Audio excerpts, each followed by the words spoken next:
Right breaking news అయితే చూస్తున్నాం. పైసా కూడబెట్టి చిట్టులు వేసుకున్న సభ్యులను నిండా ముంచి నిర్వాహకుడు పరారయ్యాడు.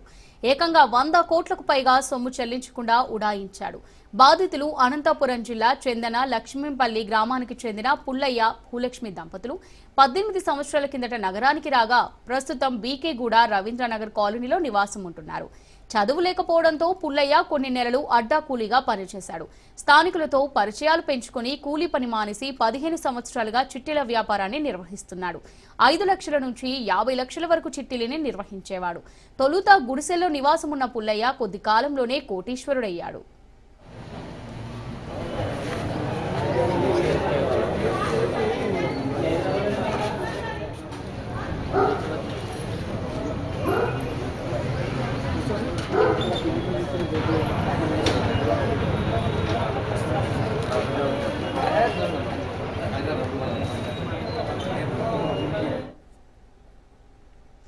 చిట్టీలు కట్టిన వారికి ఈ నెల 23 నుంచి 26వ తేదీలోపు డబ్బులు ఇస్తానని చెప్పిన పుల్లయ్య 21నే కుటుంబ సభ్యులతో కలిసి పరారయ్యాడు.